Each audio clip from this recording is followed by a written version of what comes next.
Olá, caro acadêmico, acadêmica!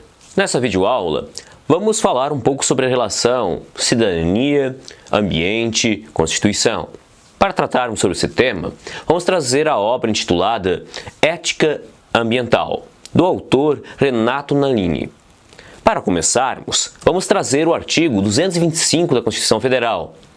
Esse artigo nos diz, tem no seu o seguinte enunciado: todos têm o direito ao meio ambiente ecologicamente equilibrado, bem de uso comum do povo e essencial à sadia qualidade de vida, impondo-se ao poder público e à coletividade o dever de defendê-lo e preservá-lo para as presentes e futuras gerações.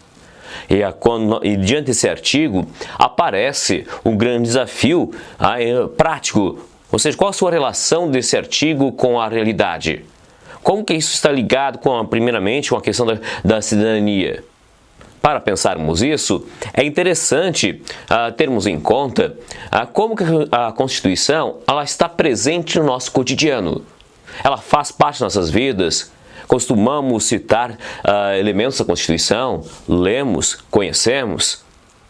Infelizmente, pela constatação do próprio autor, a Constituição Federal não faz necessariamente parte de nossas vidas, ao contrário que muitas vezes ocorre em outros países. Por exemplo, os americanos, é comum as pessoas, crianças, citarem pedaço alguns princípios da Constituição Federal.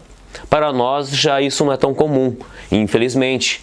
Então, nós não temos uma grande tradição em respeito à Constituição Federal, o que torna-se um problema em termos de cidadania. Como poderemos nos pensarmos como cidadãos se não vemos a Constituição uma força própria? Ela vai ter força própria na medida em que nós, cidadãos, de fato percebermos a Constituição com elementos de cidadania, não com elemento alheio às nossas vidas.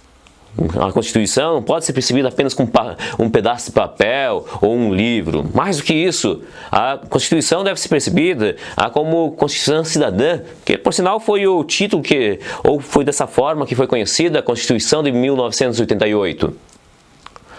E desta forma, e nessa Constituição, nós passamos a ver o que? Os cidadãos devem ser seres ativos que pensam na coletividade. E nesse caso do artigo citado, nós temos em conta a questão do meio ambiente. Então, dessa forma, cuidar do meio ambiente, ter esse cuidado, ele se refere a uma atividade se refere tanto ao Estado quanto à coletividade, quanto aos cidadãos, às corporações, se refere a todos nós esse dever. E também o nosso direito, porque nós buscamos garantir para as presentes gerações e futuras gerações a qualidade de vida, o que necessariamente leva à preservação do meio ambiente. É umas questões indispensáveis.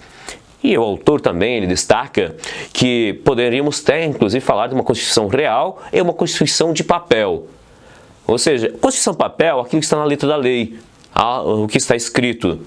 Porém, quando nós falamos das leis, da legislação, é interessante ter em conta que no momento que elas foram editadas, elas ocorrem tendo em conta o conjunto de interesses da sociedade, tendo disputas políticas, sociais. É importante considerarmos isso. Porém, elas não podem se limitar somente a essa discussão, ou seja, deve haver sim, de fato, a discussão na sociedade, mas quando ela for promulgada, não devemos simplesmente negligenciar ou somente buscar promovermos emendas somente para satisfazer uma necessidade, um interesse momentâneo. Porque torna-se indispensável que a Constituição ela faça parte das nossas convicções, do nosso dia a dia. Torna-se inevitável, quando nós falamos disso, a essa necessidade. Nós vamos ter a necessidade de percebermos a Constituição como uma fonte de orientação, inclusive das nossas condutas, que faça parte de nossas vidas. Então é um desafio que o autor nos coloca. Por isso que ele menciona, olha, a Constituição deve ter uma força própria. E quando falamos de democracia, é justamente, por mais que limitada seja a nossa Constituição, é importante que ela seja regida por elementos ordenadores que venham dar vida ao próprio Estado. E para que isso venha a acontecer, faz-se necessário essa consciência dos princípios, dos principais, a base que norteia a Constituição. Mesmo porque, quando nós falamos da Constituição, temos que pressupor como um elemento de vontade. Como a vontade? Se nós olharmos, é indispensável que, quando falamos de cidadania, a cidadania implica justamente na participação dos sujeitos, do cidadão. Do contrário, nós simplesmente pensaríamos a Constituição como algo imposto, como algo de fora. Então, nesse sentido, nós podemos ver que poderemos ter, nessa relação, poderemos ter a Constituição, a letra escrita e a praxis, seja a maneira como teremos essa eficácia, o que torna-se para nós um desafio. E, inclusive, o autor diz o seguinte: mais vale a pena preservar a Constituição do que obter ganhos momentâneos. Não é somente a questão momentânea que deve concorrer, mas sim a situação de direito. E para que haja isso, é indispensável. Agora, bem uma pergunta: quem cabe interpretar? Que diante disso poderíamos trazer a questão: não, eu não sou responsável pela interpretação das leis, não devo buscar entender a Constituição. Quando você fala em uma sociedade fechada, não tão democrática, a interpretação de fato fica reduzida a um grupo de especialistas. Porém, quando falamos de uma situação democrática, pluralista e aberta, devemos pressupor que toda a população, todos nós, na qualidade de cidadãos, podemos de fato interpretar. Do contrário, nós teremos uma situação, nós não teremos condições de sermos cidadãos ativos. Temos esse desafio de pensar a cidadania.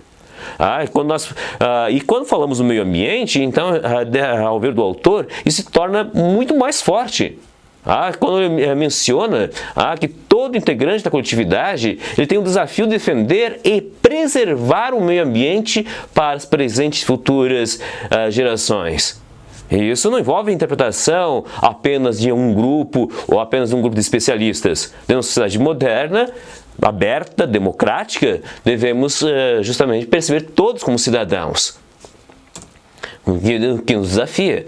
E quando falamos, no caso da Constituição Federal, é interessante termos em conta os princípios ambientais que estão presentes na nossa Constituição. Entre eles, vamos encontrar o princípio do desenvolvimento sustentável, o princípio do poluidor-pagador, a responsabilidade civil objetiva e também a propriedade da reparação específica do dano ambiental. Para começarmos, quando falamos do desenvolvimento sustentável, é interessante termos em conta que esse debate ele está presente e ganhou grande força, surgiu, no caso, na Conferência Mundial do Meio Ambiente de Estocolmo em 1972. E permaneceu nos momentos seguintes, foi até a ECO 92 e posteriormente ela foi renovada na cúpula de Joanesburgo em 2002. E qual seria o principal objetivo, as principais discussões presentes nesse princípio? A ideia central é que venhamos garantir as condições vitais para a produção e a reprodução de condições satisfatórias, de qualidade de vida, a reprodução do meio ambiente para as nossas gerações e para as futuras gerações. Então, torna-se um princípio indispensável que é hoje muito falado, por sinal, não apenas em termos nacionais, mas também internacionais. Um outro princípio que está presente, que é o princípio do poluidor-pagador, ele tem como principal objetivo, de fato, prevenir os danos ambientais. Ou seja, não é simplesmente apenas punir. A ideia central é, de fato, prevenir os danos ambientais. Porém, nem sempre isso acontece. E quando acontece, aí vem a questão de quem é o responsável por o dano causado. E aí, como que vamos aplicar tanto sanções, tanto ligado aqui no universo civil, sanções penais e administrativas? A quem cabe fazer isso? O que cabe nessas situações quando há a transgressão, quando há justamente esse dano? E a partir disso nós passamos a ter a imposição, de fato, em relação à obrigação de, no mínimo, de recuperar ou minimizar de alguma forma os danos causados à questão do meio ambiente. E quando falamos da responsabilidade civil objetiva, ela vem justamente complementando esse princípio. Porque ela vai dizer o seguinte, olha, independe da culpa, do fato que seja. Ou seja, depende da culpa.